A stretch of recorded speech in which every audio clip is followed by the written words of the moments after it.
அஇஅதிமுக பொதுச் செயலாளரும் முதலமைச்சருமான செல்வி ஜெயலலிதாவை அண்மையில் கேரள மாநிலத்தில் நடைபெற்ற உள்ளாட்சித் தேர்தலில் கழகத்தின் சார்பில் போட்டியிட்டு வெற்றி பெற்ற 6 பேரும் கோவையில் நேரில் சந்தித்து ஆசி பெற்றனர்.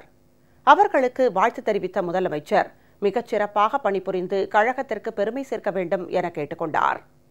அனைத்து இந்திய அண்ணா திராவிட முன்னேற்றக் கழக நிறுவன தலைவர், இதய தெய்வம் புரட்சித் தலைவர் டாக்டர் எம்ஜிஆரின் நல்லாசியோடு அஇஅதிமுக அமைப்பு ரீதியாக செயல்படும் அனைத்து இடங்களிலும் மக்கள் பணியாற்றும் உன்னத இயக்கமாக திகழ்ந்திட கழக பொதுச் செயலாளரும் முதலமைச்சருமான செல்வி ஜெயலலிதா அல்லும் பகலும் அயராது பாடுபட்டுக் கொண்டிருக்கிறார்.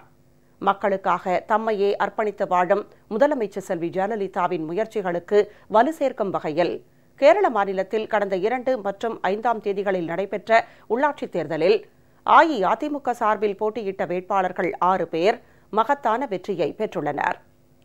அஇஅதிமுக பொதுச் செயலாளரும் முதலமைச்சருமான செல்வி ஜெயலலிதாவை கேரள மாநிலத்தில் நடைபெற்ற உள்ளாட்சித் தேர்தலில் வெற்றி பெற்றவர்களான பாலக்காடு மாவட்டம் கொழிஞ்சாம்பாறை பஞ்சாயத்து 3வது வார்டு திருமதி எஸ். ஹெலன் அமலோற்பவமேரி, 7வது வார்டு திருமதி ஜே. ஸ்ரீரஞ்சனி, எருத்தேன்பதி பஞ்சாயத் 7வது வார்டு திருமதி எம். சரஸ்வதி, இடுக்கி மாவட்டம் தேவிகுளம் பஞ்சாயத் 1வது வார்டு திருமதி பாக்யலட்சுமி, மறையூர் பஞ்சாயத் 3வது வார்டு திரு கே. எல். பாலகிருஷ்ணன், பீர்மேடு பஞ்சாயத் 1வது வார்டு திருமதி எஸ். பிரவீணா ஆகிய 6 பேரும் கோவையில் நேற்று நேரில் சந்தித்து ஆசி பெற்றனர்.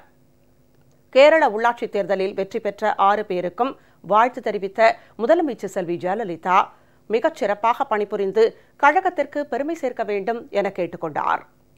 முன்னதாக கேரள மாநில உள்ளாட்சித் தேர்தலுக்கான கழக தேர்தல் பணி பொறுப்பாளரும் கோவை புறநகர் மாவட்ட கழக செயலாளரும் அமைச்சருமான திரு எஸ். பி. வேலுமணி, கேரள மாநில கழக செயலாளர் திரு ஸ்ரீனிவாசன் வேணுகோபால் மற்றும் கேரள உள்ளாட்சித் தேர்தலில் வெற்றி பெற்றவர்கள் முதலமைச்சர் செல்வி ஜெயலலிதாவுக்கு பூங்கொத்துகள் வழங்கினர். பின்னர் அவர்கள் அனைவரும் முதலமைச்சர் செல்வி ஜெயலலிதாவுடன் குழு புகைப்படம் எடுத்துக் கொண்டனர்.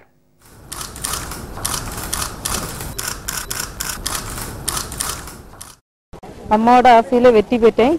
எனக்கு இந்த வாய்ப்பளித்த அம்மாவுக்கு மிக்க நன்றி. அம்மாவின் அனுமதியோடும் நல்லாசியோடும் வெற்றி பெற்றிருக்கிறேன். வாக்காளர் பெருமக்களுக்கும் அனைத்து பொதுமக்களுக்கும் மனமார்ந்த நன்றியை தெரிவித்துக் கொண்டு அம்மாவுக்கு நன்றியை கூறி